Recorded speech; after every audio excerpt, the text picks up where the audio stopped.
And welcome to the United Stand. It's Manchester United versus Fulham in a massive weekend for Manchester United where they should and probably will be in fourth place on Sunday night. Of course, we've got to go to Fulham and win, but if I told you that Fulham have only won one of their last 5 Premier League games and they've lost 4, and they're averaging over 2 goals conceded in their last 5 games, you wouldn't expect Fulham to score 2 or even 3 against us. So we should be getting the win there. And then Man City hopefully beating Chelsea for a number of reasons on Sunday.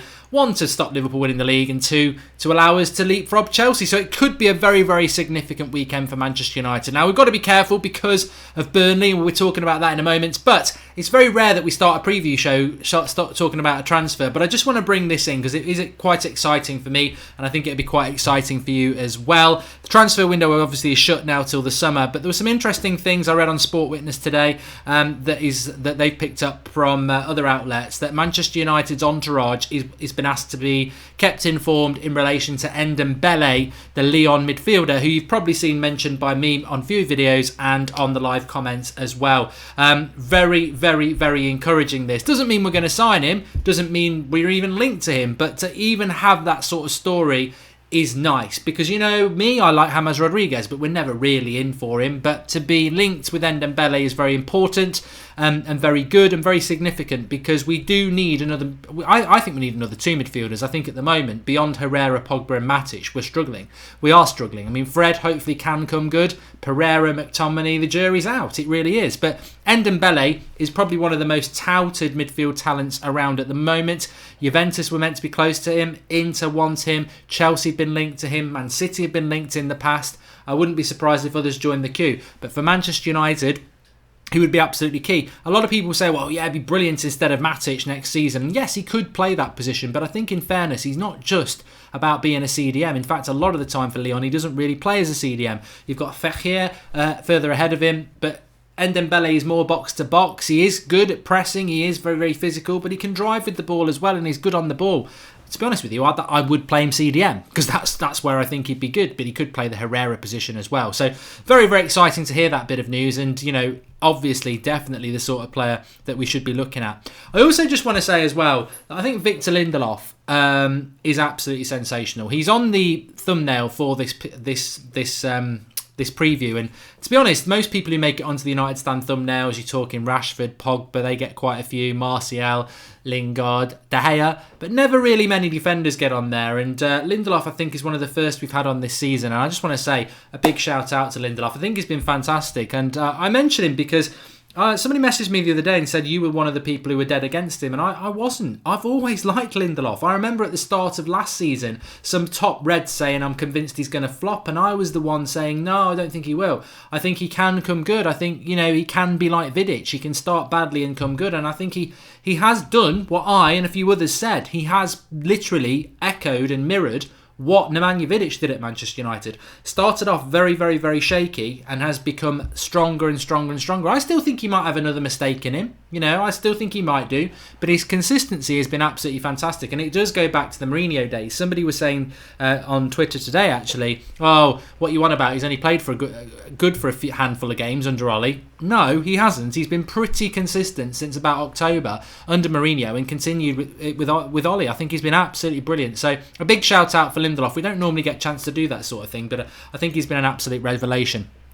Gustavo Cortes says that Liverpool are choke artists. Well, let's hope and let's wait and see. This is a Saturday lunchtime kickoff with Fulham on Saturday. Very, very significant. We will be talking about a few contract updates as well and a little bit more on transfers. But let's talk about this Premier League game against Fulham to start off with. That's my predicted 11. And I think we're in a really positive situation now, aren't we, with Manchester United, where I think under Mourinho, under Moyes, and certainly under Van Gaal, we never knew what our best 11 was. We never knew when Fellaini was going to appear and Herrera was going to be back on the bench or worse. And those things don't happen anymore. Fellaini can never play for United again. I mean, I'm in shock that he is. I still, in my mind, think he's injured and he will appear. He's never going to appear in a United shirt again. Just say it back. Fellaini will never play for Manchester United again. That feels good. But seriously, we do know pretty much what our best team is under Ollie, and you might agree, you might disagree with a few of the positions, but at least we know our best 11. What did we talk about for years and years and years? If you don't know your best 11, What's your philosophy? If you haven't got a philosophy, where are you going to get your consistency of performance? We're starting to see consistency now. I think Luke Shaw's been very, very consistent the last 2 or 3 weeks under Ollie, and that's great because I think he did dip around Christmas. Lindelof's obviously getting better and better. Bailly and Lindelof have got to play on Saturday. They've got to play. That is the partnership to build on. And then in the summer, a bit like Ollie, you reassess. Is Ollie good enough to be our manager? Yes, let's keep him. Is Bailly and Lindelof good enough to be our centre-back partnership? Yes, let's build a team around that. Or let's go and get another centre-back. The midfield three, Matic, Pogba and Herrera, they take care of themselves, and they do need to take care of themselves. They definitely need to take care of themselves because an injury to any of those three, and I think we're in serious, serious bother. And then I don't think anybody going to disagree with this. Martial, Rashford and Lingard is our front three. Lukaku is just a joke at the moment. His effort levels when he comes on as a sub are not good enough. He's got no chance. Player of the month is Rashford, so yeah, definitely him. Sanchez had his chance last week and was appalling, so Martial comes back in, now he's fit. And, I wouldn't be playing Mata in a game like this instead of Lingard. So the front three takes care of itself. The one spot that's interesting, and we can feed a little bit of news in, is Ashley Young. Apparently Ashley Young is going to sign his new contract. I don't know whether it's officially been announced yet, but yesterday it was leaked from TalkSport that Ashley Young is signing a new contract. A lot of people had a bit of a meltdown with that. Personally, I just took a bit of a day off yesterday because obviously it was the anniversary of the Munich tragedy, so the videos that went up on the channel were pre-recorded. I didn't really tweet anything off my social media account. I don't feel the need to. I just felt like, let's take a day out. I don't want to moan about people getting contracts and stuff. And I think the Ashley Young contract doesn't surprise me. It's 1 year. He's 34 in the summer. Yeah, I'd move him on, but he's well thought of at the club. He's a senior pro at the club. Everyone likes him at the club. Let's keep him for 1 year. I think he probably wanted longer. I think the club are right to just offer him a year. He's took a year. That's the end of it, isn't it? Would I play him on Saturday against Fulham? No, I wouldn't. I would play Diogo Dalot. It's very interesting that Dennis Irwin, probably the best left and right back I've ever seen play for Manchester United. I've had this argument on social media a few months ago when I was asked who would be your all-time United back four, and I put Everett at left back and Irwin at right back. And people were like, wow, he wasn't a right back. Well, yes, he could play left back and right back. He was brilliant. He's the best fullback we've ever had, and he could play right back and left back.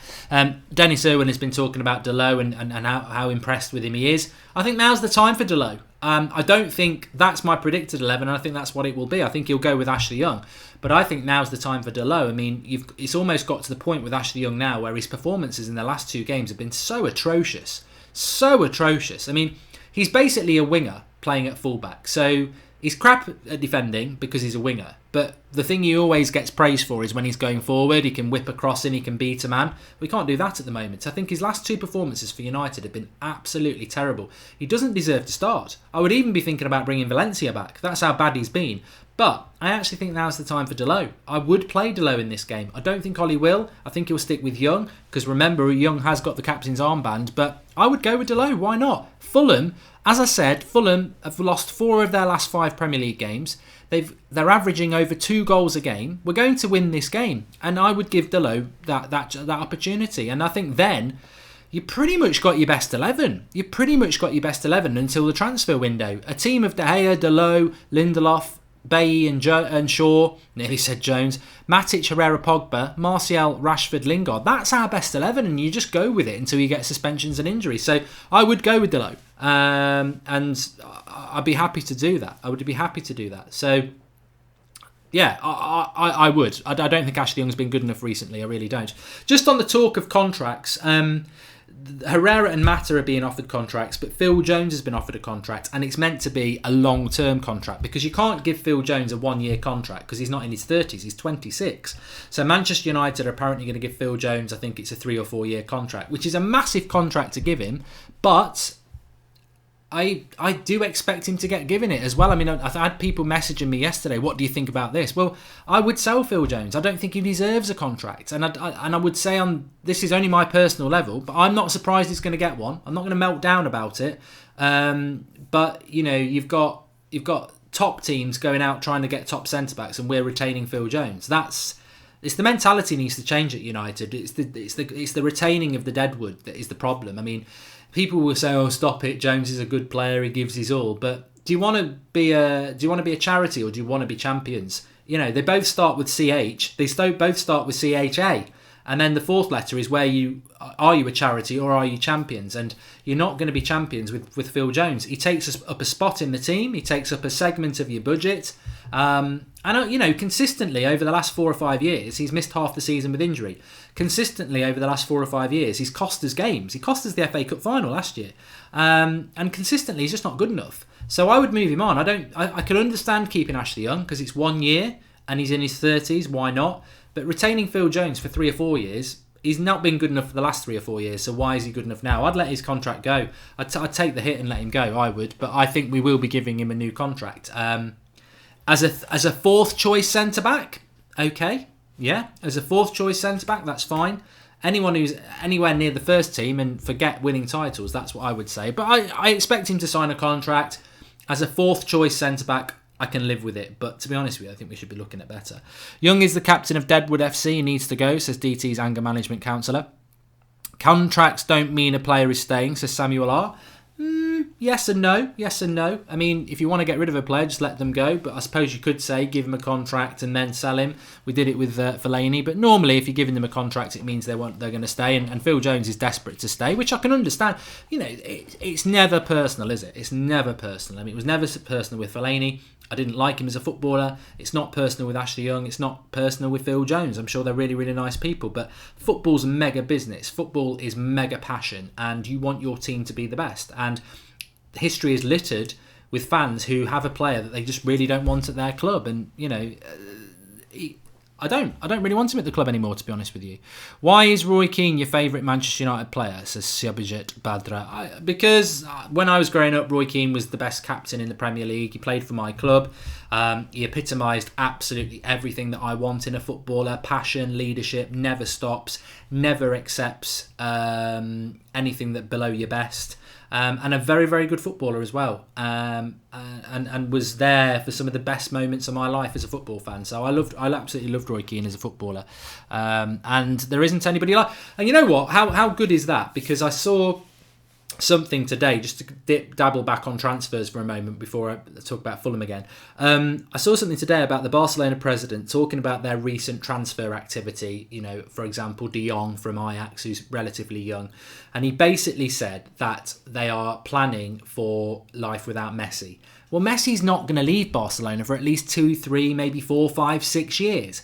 And they're already planning for their next stage. So that's what big clubs do. They've still got a player who's the best player in the world and will be for another 3 or 4 years, but they're planning for life without him in 5 years' time. Manchester United still haven't replaced Roy Keane, Gary Neville or Ronaldo, and they've been retired for bloody years or left. That's the problem with United. I read an article today about United and it's like the director of football appointment is more important than the manager, and it is. It's very, very important because what goes on above the playing squad and the manager has been consistently poor for a long, long time. We got away with it with Sir Alex Ferguson because he was such an amazing manager and he could basically win you the title with a pub team. He could have done. I'm not saying those United teams were pub teams, they were decent, but he could have done it. And the investment he got was nowhere near what he was bringing in. But since Sir Alex has gone, again, that poor management above the manager has continued. And the planning in relation to transfers has been very sporadic. But that's what Barcelona are doing. They're looking for life without Messi, even though they've got him for years to come. United... We haven't got a bloody clue. I mean, we are hoovering up a lot of young talent, but nothing's really come through yet. We've bought a lot of players around 15, 16, 17-year-olds, but we've been doing that for 3 or 4 years now. Where are they? Where are the 18, 19-year-olds coming through into the team? Because Greenwood's from the youth setup. He wasn't brought in. Tahith Chong was, to be fair. Gomez wasn't. He's from the youth. Obviously, Rashford's from the youth. And when I say youth, they've come through the youth for a long time. We need to start seeing the fruits of our labours, to be honest with you. But I expect us to beat Fulham on Saturday. Saturday lunchtime kickoffs are always a little bit difficult to predict, but Fulham are very poor. I mean, to be honest with you, Fulham are 7 points, I think, 7 points away, or 5 or 7 points, I forget. But I think it's 7 points adrift from safety. I mean, they're going down. They are going to get relegated, Fulham. Despite Ranieri being a good manager, they're going to get relegated. And in fact, the only chance they've got of not getting relegated is probably to win a game like this to make them believe, which makes me worry a little bit. That does make me worry a little bit. Are we going to be the catalyst for Fulham to stay up? Because anything can happen, and we must be very, very wary of the Burnley game, where I think we all anticipated we were going to win. And to be honest, if we'd beaten Burnley, we'd have 10 wins in a row instead of 9 wins and a draw. So we've got to be very, very, very careful about complacency. But I think if we go with that team, the reason we won't be complacent is because that's our best 11. I think with Burnley, we made too many changes. We brought people like Mata in and Pereira in and Lukaku in and Phil Jones played. And I don't think Ollie will do that away to Fulham, because this is an opportunity. This is a statement. This is a weekend where Manchester United become fourth. And I think since Ollie's been here, we've been saying things like, I can't believe it. It's 2 wins in a row. It's 3 wins in a row. Well, maybe we could catch up for fourth. We're catching up. We've gone past Arsenal. Well, this weekend's the symbolic weekend where we can sit there on Sunday night, hopefully, and go, we're fourth outright. We are fourth outright. Ollie has done this. He's won 10 games and drawn 1 in 11 games. It's amazing. And that is what this weekend's all about. So Fulham's the easier game. Fulham's the easier game than Leicester, and we should be winning it. We should be winning it. And I think we'll win. I'm going to go 3-1. I mean, I'm tempted to go 4-1, but I'm going to go 3-1, which is great. We've just got to win this game. And to be honest with you, if we win it 1-0 right at the end, I'll be very happy. We just got to win it. That's what we got to do.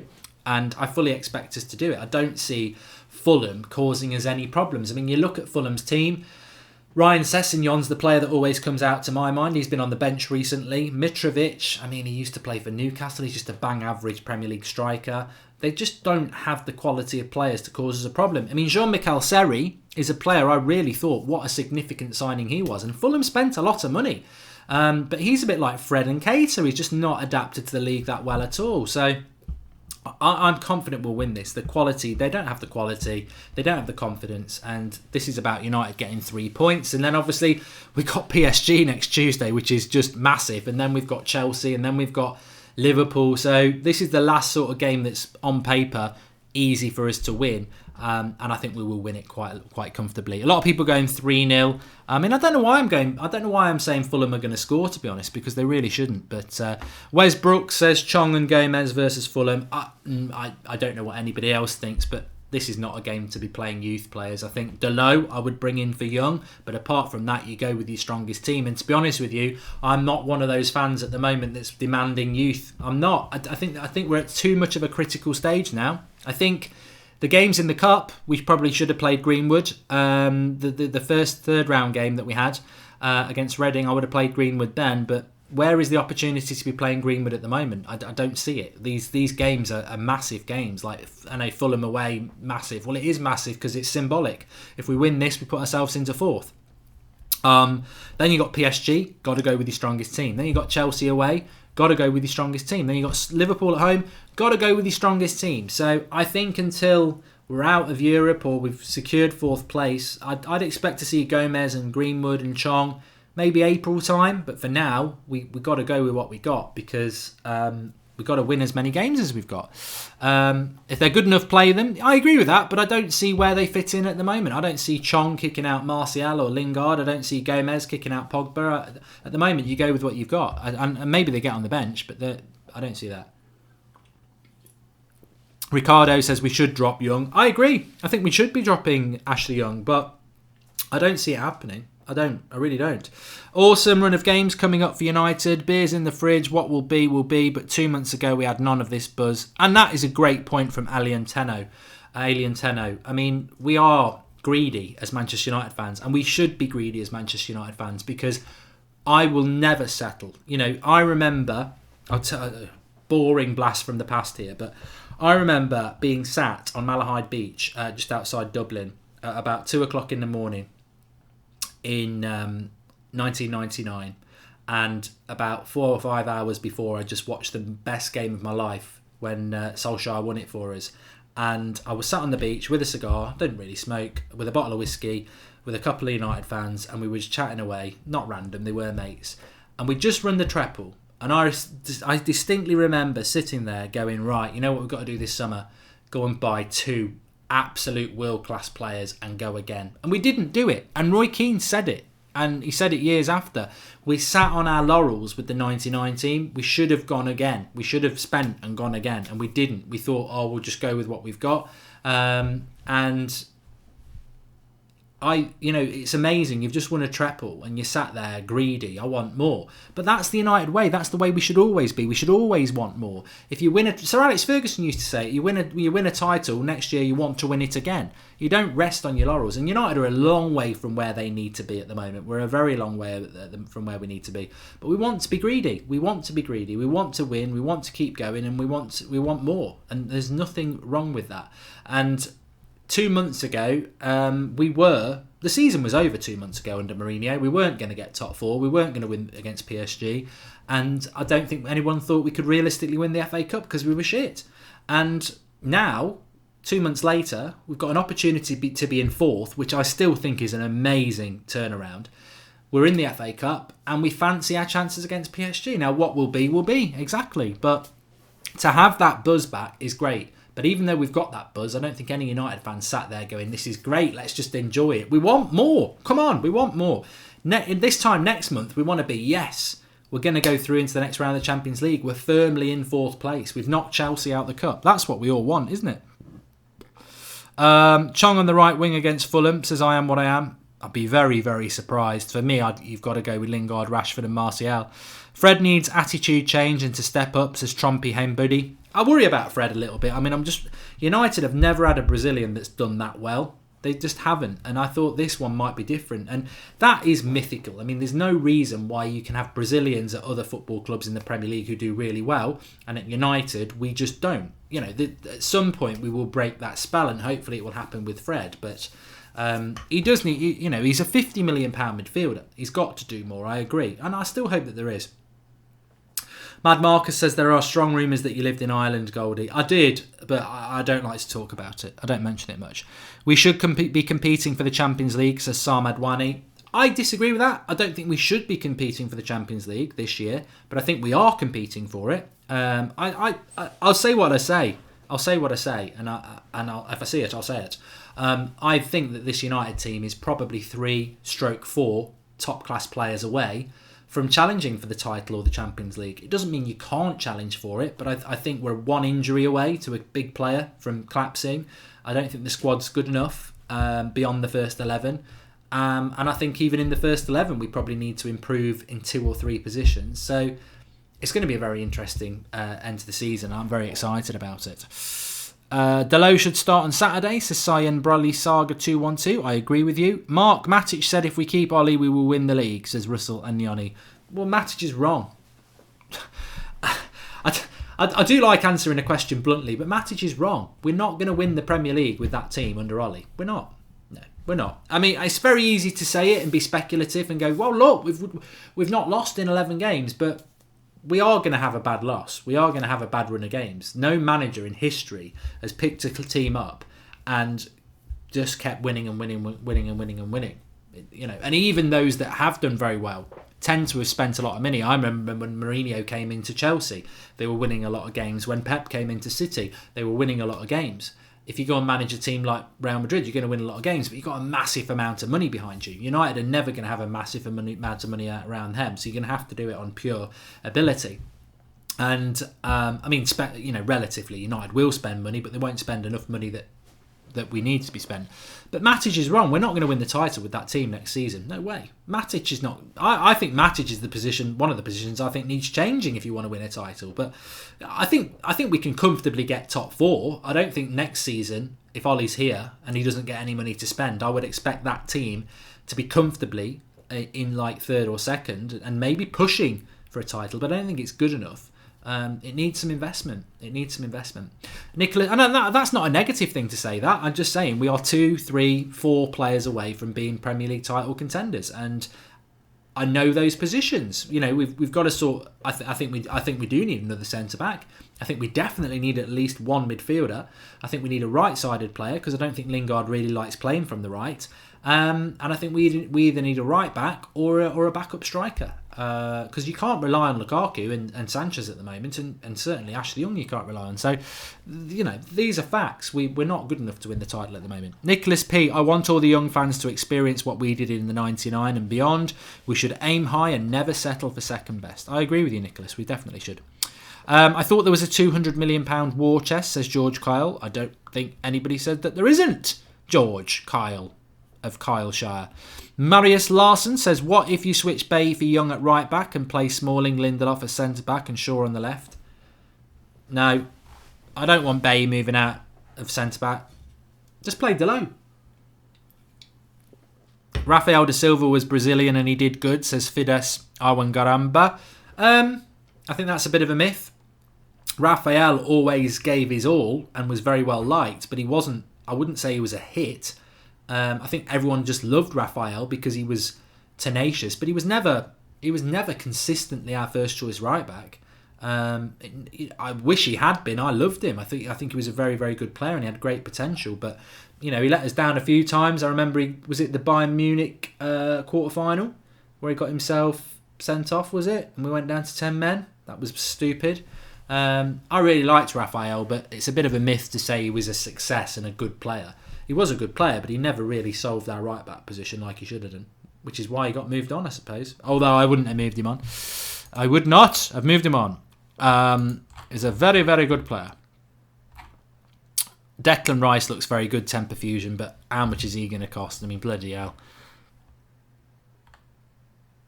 Thanks for the contribution, Kevy's World 27. Please do smash a like on the video, everybody, as well. Got lots of people watching. I'll tell you what, it's nice to be back. It's nice to be back. Obviously, yesterday was a day off, pre-record stuff, and just pay your respects. And I didn't really feel like getting involved in much because it's a somber day. And then today we had the brilliant Flex vlog. I thought it was absolutely brilliant what him and Josh did at the Coca-Cola Premier League launch show last night. Really enjoyed that. And so I've had a full 48 hours off live content, which is a long time for me, which I'm going to make up over the next couple of days because we've got a lot of shows. Ole Gunnar Solskjaer press conference reaction at 9 a.m. tomorrow morning. I'll be live at Friday Night Live, of course, and then the match on Saturday and reactions and all that jazz. But it's nice to be back. It feels like a long time. 48 hours is a long time for me not to be live on the United Stand with all you lot. So it is nice to be back. I've really enjoyed the show so far tonight, and I hope all you have as well, because I miss it when we don't do it. Be funny one day when it all ends, won't it? But no, really, really have missed it. So it's good to be back. Good to be back. Abdi Ali, you're right. I don't think Fergie would have moved Rafael on. It was a great video by Flex MJ Gamer, and thanks to all our mods tonight: George, MJ, Sally Devil Red 7. I've seen Marcus in there. Jonah Jones, can we buy the United Stand football kit soon, Mark? Oh, you know what? I feel a bit like that. Has anyone seen Alan Partridge? There's a Christmas special, and he gets his friend to come in and talk about Rover, and it's so obviously staged. That is not staged by Jonah Jones. If you go on our Twitter page, Drawty's been doing some design work because we're going to be playing some games, the United Stand, later on in the year. In fact, we're going to do trials. If you're going to have to be good at football, but we're going to set up a United Stand team. We're going to have a trials day, and then we'll be playing games against AFTV, XO, which is True Geordie's team. There's a few other teams as well. So it's all going to kick off literally towards the summertime, maybe before. But we've been designing some kits, and Drawty's been tweeting them out, and people have been getting it quite excited. What I can say is, yes, they are going to be available, and I'll be modelling them soon. So yeah, keep your eye out for those if you want those. Obviously, when Matic made that statement that he considers the fact that Ollie will have a transfer window, says Russell and Nuni. And to be honest with you, Russell, what a great point that is. If Matic was saying, because I've not read it, we can win the title under Ollie, he's right. If Matic is saying we can win the title under Ollie with this team, he's wrong. And we're going to have a transfer window. The ironic thing is, I think Matic would be one of the players I would move out of the starting 11. I'd have him on the bench. I think Matic is the sort of player that maybe you can bring him on for half an hour to close a game down. I don't think he's going to be... I wouldn't have him as a first team player next season. Ben Carvoso, when you lived in Dublin, did anyone greet you on the street by asking, how's your ma, is your day working? No, they didn't. They didn't. They'd say, what's the story, and thanks a million, and stuff like that. But I never had that one. Thanks for the contribution. Do you think we should rest players, says Baz1779? I'll ask you lot a simple question. What's more important to you? Beating Fulham away or beating PSG? For me, it's about beating Fulham. You deal with the first game first, and that's that 3 points could be massively psychological. It could be a massive psychological blow for Chelsea and Arsenal to see us in fourth place on Sunday night. At the moment, they'll feel Chelsea are ahead of us. Arsenal will think, well, maybe we can get back ahead of them this weekend. But if we can pin Arsenal down below us for another game, and we can get back Chelsea, it's a psychological blow for them, because they'll be like, how the hell? They would have thought it was between those two for fourth. They were like, United were out of it. And at Christmas, I've got to be honest, I'm going to be honest here. If I was an Arsenal or Chelsea fan, I would be sat there thinking, how the hell have Manchester United closed a gap of 8 and 11 points? 11 from Chelsea, 8 from Arsenal in just over, sort of 8 weeks. How have we allowed that to happen? And that will be a psychological blow for those. So Fulham, for me, is the more important game. PSG is a very exciting game. And I can't wait for it. But the Fulham game is your bread and butter for me. Of course, I want to win both.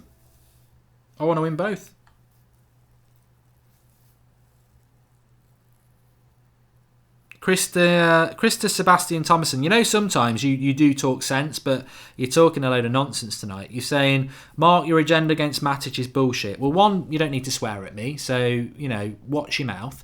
And two, you even said Wanyama was better the other day.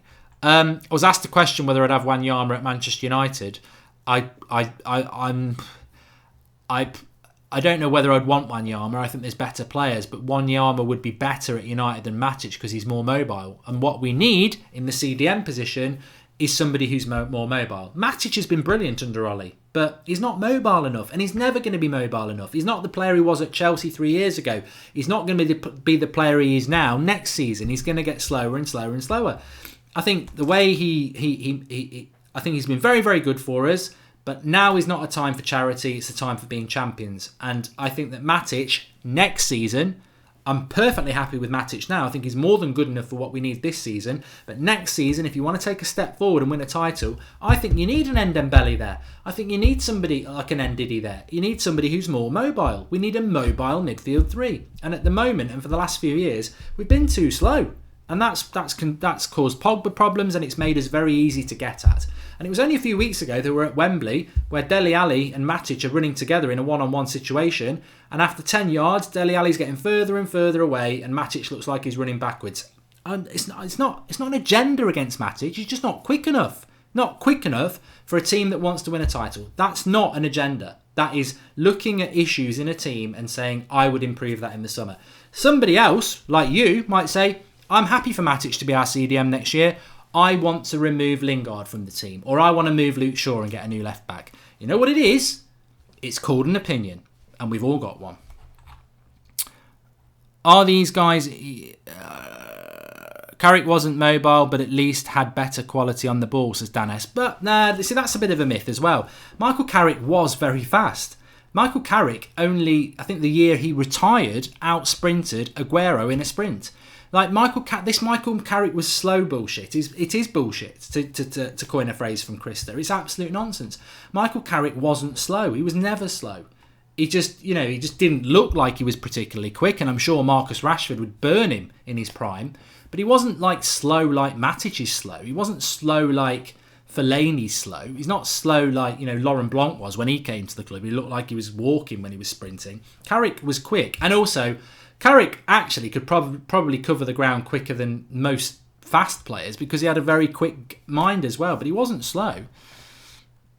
In all the talk about Ollie getting the job or not, what factor do you think Sir Alex might have, says Simon Helden. It's very difficult to know, Simon, because Sir Alex is obviously on the board, but it's Ed Woodward who makes the decisions, and that's been pretty much known for a long time.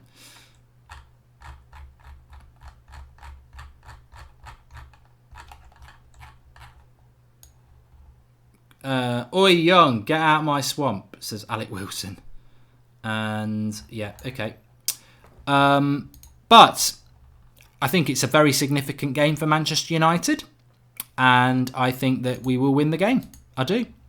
I haven't got any concerns about it, and I don't think anybody else should have. And I think it's a great time to be a Manchester United fan. It's a lot of positivity, and I don't see anything going wrong. Famous last words, but I don't see anything going wrong against Fulham. And then that way, we can all sit and watch Chelsea versus Man City on the weekend and know that if Man City win, which we want them to do, because we don't want Liverpool to win the league and we want Chelsea to be below us, happy days, happy days. Yes, please do smash the like button, Smut Bears.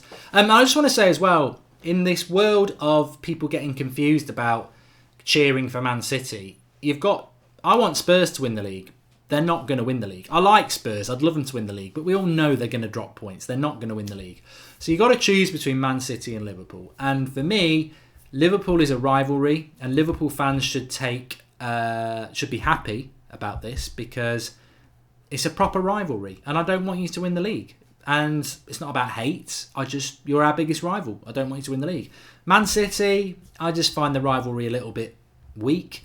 I don't live in Manchester, so I don't have to worry about Manchester fans bothering me. There's not many Man City fans around where I live, so that's not a factor. And actually, your rivalry really has only been in existence for recently, and you bought it. So for me, I just want Man City to win every game because I don't want Liverpool to win it. And that's as simple as it is. And I think if you flipped it round the other way, if it was Everton and Man United, Liverpool fans would want Everton to win the league over us. 100%. That's the way it is. Anyway, join me tomorrow morning at 9 a.m. for the Solskjaer press conference reaction. I enjoy those. We'll be live. And obviously tomorrow night at 8 o'clock as well. But thanks everyone for watching. Please do subscribe to the channel if you're new, bottom right hand corner, and drop a like on the video. It's good to be back. It feels like I've been away on holiday or something, but it's good to be back. And thanks everyone for joining in, whether you're watching live or not. Get involved with the United Stand, and I shall see you tomorrow morning at 9. Although we've had a super chat, and it's Gooberface. Why have we not been playing Smalling? He's got to be one of our best defenders. Controversial at the end, but I do like Smalling. But it's got to be Bailey and Lindelof for me. I don't know what you lot think. Thanks everyone for watching. Speak to you all soon.